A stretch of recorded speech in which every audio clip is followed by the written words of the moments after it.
the drama surrounding the 2026 T20 World Cup is entering a critical phase, with Bangladesh openly pushing back against the International Cricket Council just days before a reported January 21st deadline. Dhaka has rejected what it calls unreasonable and unrealistic pressure to confirm participation under existing arrangements, insisting that it cannot be forced to travel to India to play the tournament. Bangladesh's Youth and Sports Advisor Asif Nazrul says the country has not received any formal notice of exclusion, even as speculation grows that Scotland could replace Bangladesh if no agreement is reached.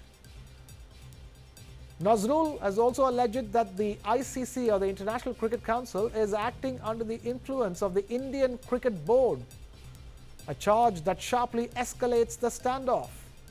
Citing past precedents where venues were changed when India declined to tour Pakistan, Bangladesh argues that its demand for a venue shift is reasonable. With the deadline looming and positions hardening, Bangladesh's participation in the T20 World Cup now hangs in the balance, turning a cricket tournament into a full-blown international sporting showdown.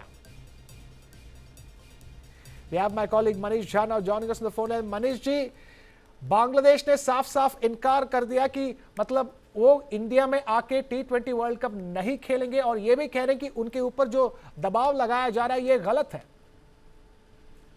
देखिए, सबसे बड़ी बात यह है कि बांग्लादेश के sports adviser दरअसल इस पूरे मामले का राजनीतिकरण कर रहे हैं, और जिस बात की वो तुलना कर रहे हैं, जब भारतीय टीम पाकिस्तान नहीं गई थी तो पाकिस्तान में सुरक्षा के हालात ठीक नहीं थे, वहां पर आतंकी घटनाएं घट रही थी, और ऐसी स्थिति में वहां पर भारतीय खिलाड़ियों को नहीं भेजा जा रहा था, बल्कि भारतीय टीम के अलावा कई दूसरी टीम भी थी जिन्होंने पाकिस्तान जाने के लिए समय समय पर मना किया था। अगर हालात की तुलना की जाए तो आज बांग्लादेश की हालत वैसी है जहां पर भारतीय टीम ही नहीं बल्कि दूसरी टीम भी जाने से शायद परहेज करे, लेकिन भारत में वो दिक्कत नहीं है। और ऐसी स्थिति में भारत में आने से आकर नहीं खेलने की जो जिद बांग्लादेशी टीम ने रखी है, वो अफसोसनाक है।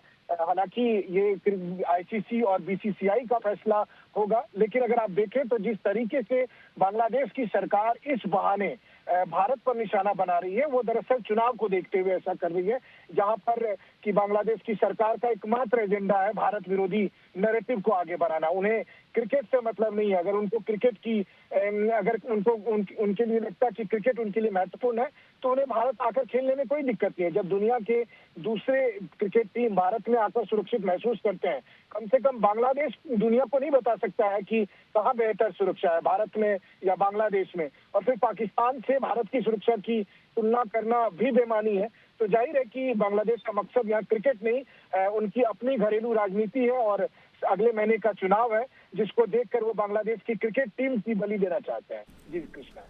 और ये भी सुनने में आ रहा है मनीष जी कि शायद स्कॉटलैंड रिप्लेस कर सकता है बांग्लादेश को इस वर्ल्ड कप में।